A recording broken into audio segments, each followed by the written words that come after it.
근데 저는 그냥 이렇게 봅니다. 비트코인이 상승하려면 일단 화폐가 망해야 돼요. 가장 쉬운 전제 조건. 화폐들이 망하면 비트코인은 상승해요. 근데 지금 화폐는 망하고 있는데 다른 조건이 얘네들을 억누르고 있죠. 달러의 가치가 오르긴 올랐어요. 근데 오른 게 아니다. 그냥 상대적으로 올라 보이는 거다. 여러분들이 만약에 달러로 돈을 버는 사람인데 달러를 들고 있으니까 기존에 1달러 하던 2리터짜리 생수가 현재는 2달러를 줘야지 똑같은 걸 구매할 수 있어요. 그러면 여러분들은 달러를 들고 싶어 할까요? 다른 걸로 좀 그거를 해칭하려고 하지 않을까요? 이런 관점에서 본다면 이제 비트코인이 선택될 수도 있겠죠. 근데 이거 외에도 어떤 리스크가 있냐면 지금 디파이들 연쇄 청산 일어났죠? 이게 뭐냐면 이제 기존 금융권에서 봤을 때 디파이들은 진짜 뭐 정크본드 완전 쓰레기 은행들 약간 이런 느낌이에요. 저희 뭐 뱅크 오브 아메리카 이런 애들이랑 비교하면 디파이들은 쓰레기 은행, 저희 제5금융권 이런 것도 아니고 제10금융권 그런 애들이에요. 은행 사업 이런 권한도 없는 그냥 누구나 할 수 있는 그런 은행인 거죠. 그러니까 수익률 많이 준다. 그러니까 와라. 여기서 해킹 일어나면 거기 돈 넣었던 사람들 구제도 못 받고 디파이들은. 그런 관점으로 보시면 자 제일 위에가 1금융권이고 제일 밑에는 디파이입니다. 이렇게 볼 수가 있어요. 이런데 2금융권, 3금융권, 4금융권, 5, 6, 7 이런 식으로 가겠죠. 이런 관점으로 본다면 지금 디파이가 터진 건 그냥 제일 약한 고리가 터진 거예요. 제일 약한 고리. 그 다음은 이제 순서대로 올라가겠죠. 청산되거나 망하는 쪽이 점점 위로 올라갈 겁니다. 근데 현재는 2단계죠. 디파이만 청산당했다. 제일 약한 고리인 코인 관련된 애들 지금 다 터지고 있잖아요. 어쨌든 이런 식으로 현재 상황이 이 정도인 것 같고요. 이제 내려가더라도 이런 게 있거든요. 하락이 진짜 수직으로 계속 하락하는 경우는 잘 없습니다. 루나 이런 경우 좀 제외하고 대부분의 일반적인 하락은 이렇게 하락하다가 한번 상승을 이렇게 한번 줄 때가 있어요. 이런 상승. 비트도 이런 상승을 한번 줄 수가 있죠.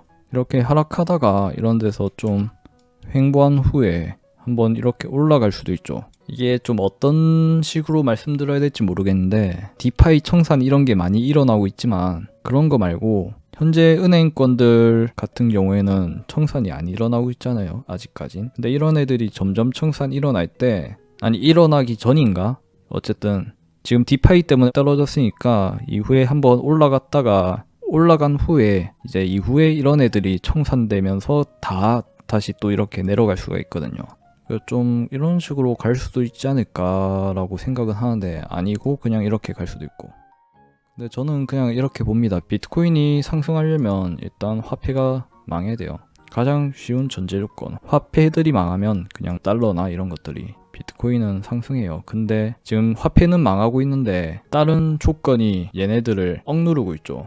금리 상승 이런 것들이 비트코인 상승을 억누르는 요인입니다. 글로벌 부채는 대부분 달러고 다른 나라 화폐 대비 달러가 상승하는 이유는 금리 상승이랑 부채를 갚기 위해서입니다. 부채란 달러. 제가 자본주의가 폰지라고 했죠. 그냥 이 세상 모든 게 폰지라고 한 이유가 경기 사이클이라고 아마 들어보셨을 겁니다. 경기 사이클. 보통 뭐 이런 식으로 표현하죠. 이렇게 돈이 풀리면서 경제가 살아나고 투자도 많이 일어나고 그러다가 다시 돈이 줄어들면서 위축되고 침체 일어나고 이런 반복들 이러는 과정에서 이때 수많은 부자들이 생겨났다가 이때 수많은 거지들이 생겨나고 다시 반복. 근데 지금은 제가 체감하기엔 어떤 느낌이냐면 원래 이렇게 하고 이미 내려갔어야 했는데 현재는 더 간 거예요. 더 높게 올라가가지고 지금 떨어지는 과정이라고 생각하거든요. 그러면 어떻게 되겠어요? 그 반작용이 더 크겠죠. 그 충격 여파가 엄청나게 클 거란 말이에요. 지금 이게 현재 상황이라고 생각합니다. 이때 떨어지면 그냥 느낌으로 보시면 됩니다. 자, 여기 면적 있잖아요. 이 면적만큼 부자가 생겨났다가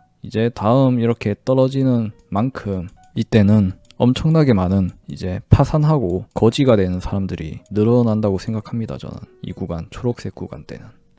그쵸. 미국의 부채는 절대 못 갚아요. 구조 자체가 절대 갚을 수 없게 돼 있어요. 여러분 인생에서 미국의 부채가 0이 되었습니다. 이런 소리는 절대 못 들으실 겁니다. 그 이유에 대해서 저번 라이브 때 아마 설명 들었을 거예요. 네, 그러면 한번 다시 해보겠습니다. 아, 텔레 라이브로 했나 보다. 아주 간단한 건데 섬에서 최초로 100원을 발행했습니다. 근데 여기 섬에는 시민 A, 시민 B, 시민 C가 있다고 한번 예를 들어볼게요. 시민 A가 이 100원을 최초로 빌려가가지고 빌려갈 때 연 5% 이자로 갚겠다는 조항으로 시민 A가 100원을 빌려갑니다. 근데 이제 시민 A가 100원으로 시민 B한테 있는 배를 구매를 해요. 이거 다들 아실 거예요. 그 자본주의 관련된 책에서 다들 이걸로 설명을 하거든요. 그럼 시민 B한테는 100원이 생기고 시민 A한테는 배가 생긴 거죠. 시민 A가 배를 타고 바다 멀리까지 가서 물고기 잡아서 판매를 해요. 이 섬 안에서. 이 세상에는 이 섬 말고 아무것도 없습니다. 섬에 있는 은행에서 최초로 발행한 돈은 100원이 끝이고 그럼 이 섬에 100원밖에 없는 거예요. 결론적으로 시민 A가 이 물고기를 판매해가지고 이 섬 안에 있는 모든 돈을 다 끌어모았을 때 얼마까지 끌어모을 수 있냐면 결국에 100원이에요. 이 100원 이상 못 모읍니다. 그쵸? 이 100원을 연이자 5%니까 5원이죠. 이자가. 100원을 나중에 이 섬에 있는 은행한테 100원은 갚을 수 있는데 5원은 갚을 수가 없습니다. 이게 미국이 지금 처한 거랑 완전 똑같아요. 그러면 시민 A는 어떻게 되겠어요? 돈을 못 갚으니 파산이죠. 근데 그렇게 되는 것보단 차라리 섬이 다시 5원을 또 찍어내가지고 그 돈을 다른 시민 C가 빌려가지고 그 C가 5원으로 물고기를 구매하면 그 시민 A한테 5원이 다시 가는 거죠. 그럼 A는 5원을 갚을 수 있는 거죠. 시민 C가 빌렸던 5원에 대한 연이자 5%는 또 못 갚는 거죠. 이게 무한 반복되는 겁니다. 이거는 모두 1년 기준으로 설명드렸는데 이게 기간이 길어지면 길어질수록 더 못 갚는 거죠. 그만큼 돈을 더 찍어낼 수밖에 없어요. 안 찍어내면 어떻게 된다? 다 파산한다. 그래서 지금 이번에 이렇게 엄청나게 돈이 많이 찍혀놨잖아요. 엄청난 반작용이 올 겁니다. 지금은 이제 그 시작인 거고요. 이 시민 A가 미국이고 미국 정부고 이 섬은 연준이라고 대체해버리면 거의 똑같이 굴러가거든요. 진짜 그냥 귀신같이 똑같이 굴러가요. 섬이 연준, 시민 A가 미국 정부. 네, 그래서 절대 못 갚죠. 그렇죠. 자본주의의 폐해 뭐 그런 식으로 표현하는데 근데 사실상 지금 같은 번영을 이루게 해준 것도 자본주의라서 막 욕만 할 수는 없는 거죠. 그렇습니다. 지금 이게 가장 기본적인 자본주의의 원리입니다. 그러니까 폰지 사기예요. 이렇게 되니까 이제 어떻게 되겠어요? 이런 이제 시민 A가 100원을 갚는 상황이 엄청나게 많이 연출되면 결국에 다른 나라 화폐 대비 달러 가치가 상승할 수밖에 없겠죠? 왜냐?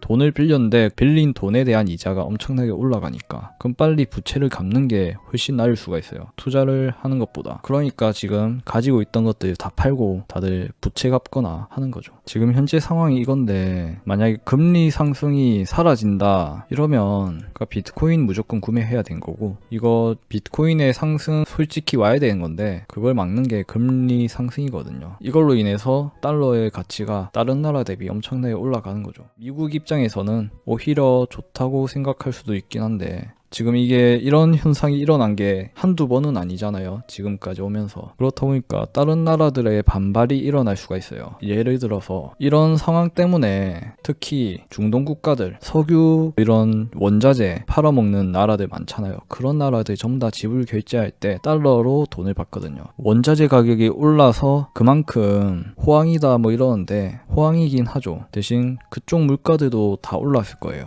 그래서 실질적으로 돈을 번 것 같진 않겠죠. 돈을 벌었지만 경제 지표상으로는 역대 최고 뭐 이런 식으로 표현하겠지만 체감상은 다른 거죠. 이런 기업이나 국가들이 달러로 돈을 벌고 있는데 달러의 가치가 점점 더 하락할 것 같다라는 생각이 든다면 그 달러를 안 들고 있겠죠. 이런 기업들이나 국가들은. 근데 지금 현재 상황에선 다 하락하는 상황이니까 비트코인은 오를 수 있는 명분이 전혀 없는 거죠. 현재 상황에선. 이게 제가 또 비트코인이라고 설명드리는데 비트코인뿐만 아니라 그런 것들 좀 포괄적으로 말씀드리는 겁니다. 그러니까 상대적인 겁니다. 달러의 가치도 떨어지고 한국뿐만 아니라 전 세계 모든 돈들이 가치가 다 떨어지는데 달러가 오르는 이유는 그러니까 상대적으로 달러가 더 올라가기 때문에 올라간다고 느껴지는 거고 이런 상황에서 달러를 보유하고 있던 기업들이나 국가들이나 그런 애들이 이런 부채를 갚기 위한 행동들이 이제 다 끝나고 망할 애들 다 망하고 그 이후에도 달러가 계속 하락한다. 그러면 그때가 비트코인이 상승할 수 있는 요인이 되겠죠. 이런 석유 원자재 수출 기업들 전부 다 달러로 돈을 버는데 달러로 돈을 벌어서 경제지표상으로는 역대 최고 호황 이러는데 슈퍼사이클. 하지만 체감상으로는 달러도 결국 떨어지기 때문에 근데 비트코인 말고 차라리 금으로 갈 수도 있고 그때는 이제 어떻게 될지 모르는 거죠. 부채를 갚기 위해서 기존에 들고 있던 금이나 비트코인이나 주식 뭐 이런 것들 자산들을 얼만큼 처분해야 되는지 그런 지표가 있으면 이게 아주 쉽게 알 수 있겠죠. 근데 그런 게 있나요? 네, 그런 게 있으면 그런 거 보고 판단하시면 되겠죠. 저는 아직 그런 게 있는지는 몰라가지고 매수 관점 이런 건 좀 그런 거예요.